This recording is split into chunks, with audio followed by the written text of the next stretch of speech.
వక్రతుండమహాకాయ సూర్యకోటిసమప్రభా నిర్విఘ్నం కురు మే దేవ సర్వకార్యేషు సర్వదా. సదాశివసమారంభాం శంకరాచార్యమధ్యమాం అస్మదాచార్యపర్యంతాం వందే గురుపరంపరాం. అపార కరుణా సింధుం జ్ఞానదం శాంతరూపిణం శ్రీచంద్రశేఖర గురుం ప్రణతోస్మి ముదాన్వహం. దేవే దేహే చ దేశే చ భక్త్యారోగ్యసుఖప్రదం బుధపామర సంసేవ్యం తం శ్రీజయేంద్రం నమామ్యహం.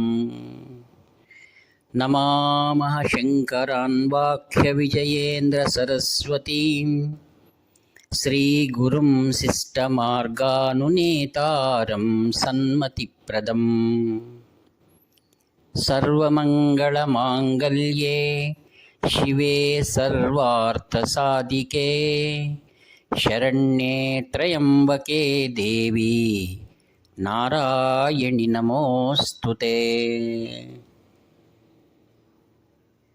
ప్రియ బంధువులారా, కాంచి కామకోటి పీఠం 70వ పీఠాధిపతులు శ్రీ శ్రీ శ్రీ శంకర విజయేంద్ర సరస్వతి మహాస్వాముల వారి యొక్క దివ్య లీలలు నా జీవితంలో జరిగిన దాన్ని యథాతథంగా మీతో నేను పంచుకోవడానికి ఎంతో సంతోషమవుతుంది. మహాపురుషులు అవ్యాజమైన కరుణ అని అంటారు. అవ్యాజము అనగా ఏమిటి? వ్యాజము అంటే కారణం ఉంటే, వ్యాజమును కారణం ఉన్నదాన్ని అంటారు. అవ్యాజము అంటే కారణం లేకనే ప్రేమిస్తారు. సామాన్యంగా మన యొక్క ప్రతిబంధకాలు ఏమున్నాయంటే కేవలం మన ఆలోచనలన్నీ కూడా పరిమితం, వారిది వ్యాపకం. దాన్నే వ్యష్టి సమిష్టి అని అంటారు. వారు ఈ సమస్త లోకంలో ఉన్నటువంటి వారిని అందరినీ కూడా సమానంగా ప్రేమిస్తారు. అదే వారిలో ఉన్నటువంటి మహా దివ్య దృష్టి, దాన్ని అపారమైన కరుణ అని అంటారు. పూర్వజన్మ సుకృతం లేనిది మహాపురుషుల దర్శనం కానీ వారి వద్ద మనం సమయం గడపడం కానీ అసాధ్యం అని ఆదిగురు శంకర భగవత్పాదులు చెప్తారు. దుర్లభం త్రైమైవైతత్ దైవానుగ్రహేతుకం మనుష్యత్వం ముముక్షుత్వం మహాపురుష సంశ్రయం. ఆత్మీయులారా, ఈ యొక్క జీవితంలో మనం ఎన్నిటికో ప్రయత్నం చేస్తాం. మనం ఏ ప్రయత్నం లేకుండానే మనం మహాత్ముల కృప ద్వారా అనేకమైనటువంటి లీలలను మన జీవితంలో మనం అనుభవించవచ్చు. అందుకనే ప్రతి అడుగు కూడా భగవత్ చింతనకై, మనం సత్సంగానికై మనం ప్రయత్నం చేయాలి. అట్టి మహత్తరమైనటువంటి యోగాన్ని గురువులు మనకు అందిస్తారు. ఆ గురువులను పొందడం అనేది చాలా దుర్లభం. నేడు కాంచి కామకోటి పీఠం సకల సద్భక్తుల యొక్క ఆర్తిని, బాధలను, దుఃఖాలను తొలగించుటకై కాంచిలో శంకర మఠం తలుపులు ఎప్పుడు తెరిచి ఉంటాయి.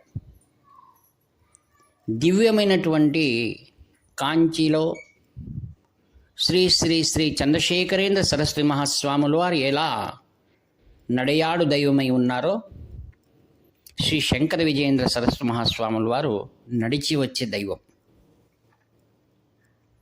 నా జీవితంలో కలిగినటువంటి అనేకమైన అనుభవాలను ఒక్కొక్కటిగా మీకు చేరవేస్తున్నాను. మీరందరూ నా ఆత్మీయులనే మీతో నేను ప్రేమపూర్వకంగా ఇవన్నీ మీతో పంచుకుంటున్నాను. ఆత్మీయులారా, మా కుమార్తె రెండవ కుమార్తె అర్చన చెప్పాను ఎల్ఎన్టీ కంపెనీలో చెన్నైలో సెటిల్ అయింది. మేము అక్కడే ఆమెతో తోడుగా ఉంటూ అప్పుడప్పుడు కాంచీకి వచ్చి స్వాముల వారిని సేవించుకునేవారు.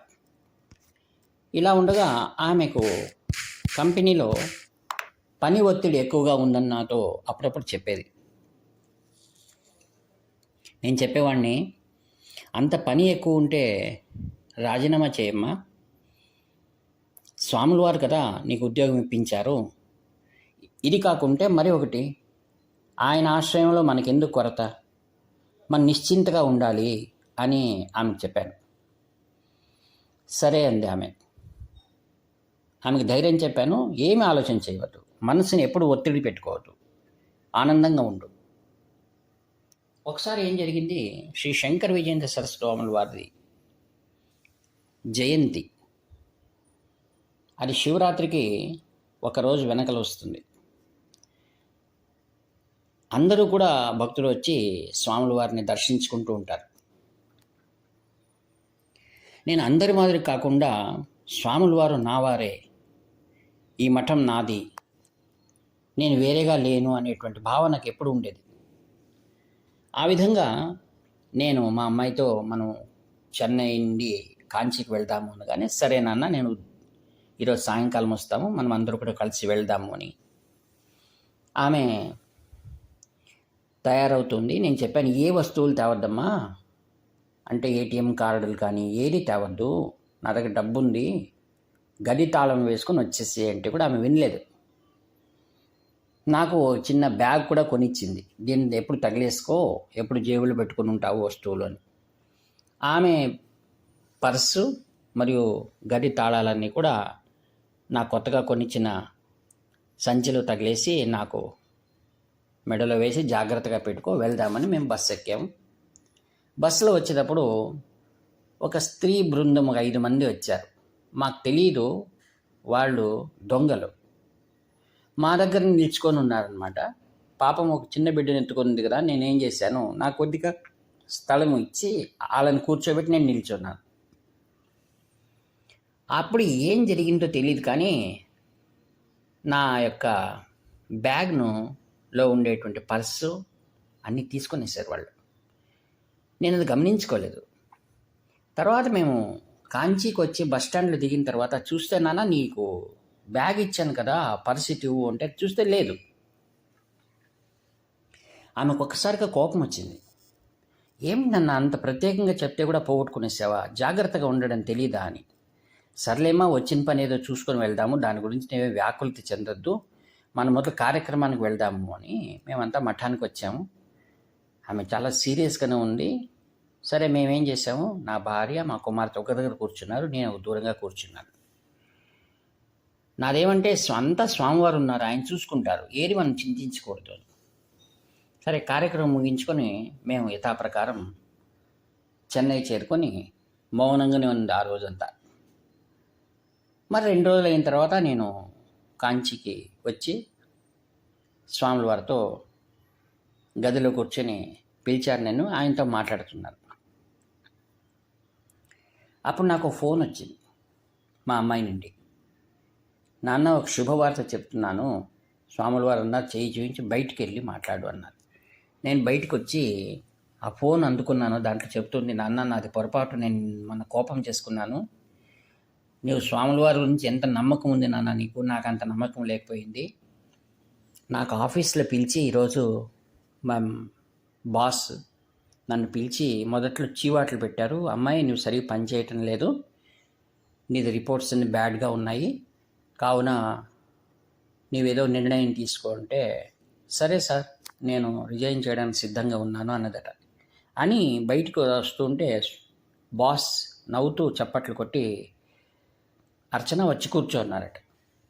ఏమన్నారు తెలుసా, నేను పరిహాసం చేశాను, you stood the best employee in our branch, L&T company has given good amount of as a gift and also even promoted అని చెప్పి ఆ యొక్క డబ్బు 25,000 రూపాయలు చెక్కు మరియు ప్రమోషన్ ఆర్డర్స్ ఇచ్చారట.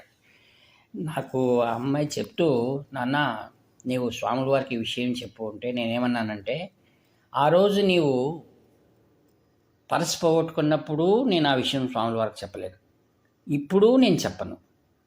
వాళ్ళు త్రికాల వేదులు, మన యొక్క సమస్తమైనటువంటి బాధ్యతను కుటుంబాన్ని వారు చూసుకుంటూ ఉన్నారు, వాళ్ళు చెప్పవలసిన అవసరం ఏముందమ్మా.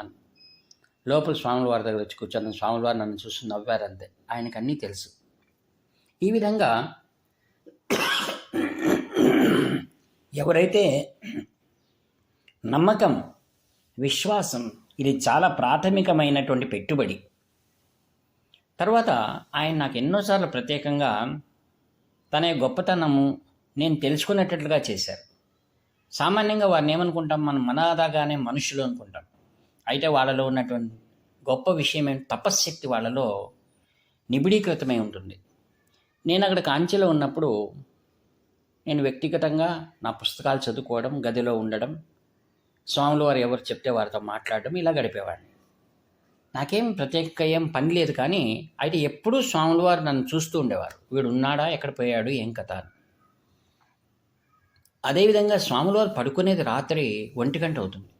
అప్పుడేం చేసేవారు, పూజ ముగించుకొచ్చిన తర్వాత గదిలో పిలిచి నేను ఇంకోరు ఎవరైనా ఉంటే వాళ్ళతో అనేక విషయాలు స్వాముల వారు మాట్లాడుతుండేవారు.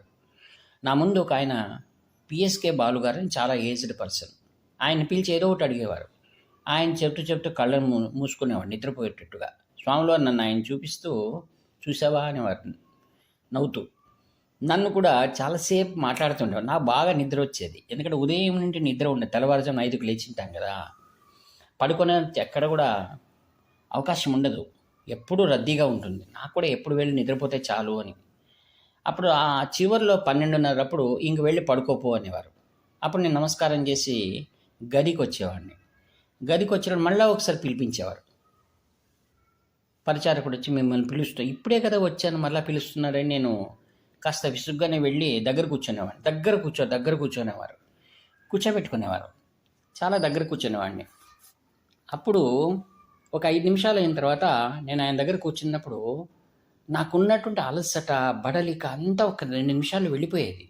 ఆశ్చర్యం, నా దగ్గర ఉన్నటువంటి ఆ యొక్క సమస్తమైనటువంటి నెగటివ్ థాట్స్ని తీసేసేవారు ఆయన. 5 నిమిషాల్లో నేను ఒక దూది పింజలాగా అలా చాలా తేలిక పడేది నా మనసు, నా యొక్క శరీరం అంతా కూడా. అప్పుడు ఆయన ఒకసారి నవ్వి నన్ను వైపు చూసి, ఇప్పుడు వెళ్ళి పడుకోపో అనేవారు. అంటే స్వాముల వారి దగ్గర కూర్చుంటున్న మన యొక్క శారీరకము, మానసికము, బౌద్ధికము అంతవరకు అర్థమయ్యేది అనమాట. నా దగ్గర నా కోసం ఈయన కూర్చోబెట్టుకున్నాను అంటే వారికి నిద్ర ఉండదు, వారు ఎన్నో ఆలోచనలు చేస్తుంటారు. 1 గంట కావచ్చు, ఒక్కోసారి 2 గంటలు కూడా కావచ్చు. ఈ విధంగా వారి కార్య వైఖరి ఎలా ఉంటుందంటే, ఎన్నో విషయాలు, ఎన్నో ఇన్స్టిట్యూషన్స్ మరియు ఎంతోమంది భక్తులు తమకు చెప్పినటువంటి బాధలు, అనేకమైన విషయాలు వాళ్ళకు విరామం అనేది ఉండదు. మనం ఏమనుకుంటామంటే వాళ్ళు హాయిగా ఉన్నారు, వాళ్ళ కారులో వెళ్ళి వస్తూ ఉంటారు అని. అయితే వాళ్ళకు ఉన్నటువంటి సమస్యలు ఎన్ని ఉంటాయి. అందులో ఆధ్యాత్మిక చింతనలో ఉండేటువంటి వాళ్ళు అన్నింటినీ కూడా పరమేశ్వరార్పితంగా శ్రీ జయేంద్ర సరస్వాముల వారికి, శ్రీ కాంచి పరమాచార్య స్వాములకు అర్పించి తమకు విధించినటువంటి ఏవైతే పరంపరగా వచ్చినటువంటి బాధ్యతలన్నింటినీ కూడా వాళ్ళు కొనసాగిస్తుంటారు. అందులో కాంచి కామకోటి పీఠం అంటేనే జగద్విదితమైనటువంటిది అది. ఈ విధంగా సామాన్య విషయాల నుండి గొప్పదైన విషయాల వరకు కూడా వాళ్ళ యొక్క జ్ఞానం ఎల్లప్పుడూ కూడా చైతన్యవంతమై ప్రసరిస్తూ ఉంటుందన్నమాట. అందుకే అట్టి వారి దగ్గర మనం ఒక క్షణమైనా ఉంటే చాలు. అందుకే నారద మహర్షి అంటారు, క్షణమపి సజ్జన సంగతి రేఖ భవతి భవార్ణవ తరణే నౌక. ఒక్క క్షణమైన మహాపురుషుల దగ్గర ఉంటే చాలు, మన జీవితము కొత్త మలుపులు, కొత్త పుంతలు తొక్కుతుంది. కావున ఆత్మీయులారా, మీరు ఎప్పుడే కానీ మీ జీవితంలో ప్రయత్నం చేయండి. నేను ఒకసారి కాంచీకి వెళ్తాను, శ్రీ శంకర విజయేంద్ర స్వాముల వారి యొక్క దీవెన నేను పొందుతాను, ఆ యొక్క యోగలింగాన్ని దర్శనం చేసుకుంటాను, ఆ యొక్క కాంచి పరమాచార్య స్వాముల వారి, శ్రీ జయేంద్ర సరస్వాముల వారి వృందావనాన్ని నేను ఒకసారి ప్రదక్షిణం చేస్తాను అని మీరు ఒక్కసారి మనసు ద్వారా ప్రార్థించుకోండి. తప్పకుండా కామాక్షిదేవి మీ యొక్క సంకల్పాన్ని నిజంగా నెరవేరుస్తుంది. మీరు మంచిగా జీవితంలో హాయిగా ఉండేటువంటిది మీకు కలగాలని ఇందు మూలకంగా మీకు తెలియజేస్తూ ఈ వాక్పుష్పాలన్నింటిని కూడా నిత్య నిరంతరమైనటువంటి చైతన్య ప్రకాశంగా ప్రకాశిస్తున్నటువంటి ఆ యొక్క దివ్య చైతన్యమైన శ్రీ శంకర విజయేంద్ర సరస్వతి మహాస్వాములు ఆ దివ్య చరణారవిందులు భక్తులు సమర్పిస్తూ సెలవు తీసుకుంటాను. ఇట్లు మీ ప్రియతమ నేస్తమ నివర్తి నాగభూషణ శర్మ. హరహర శంకర, జయ జయ శంకర.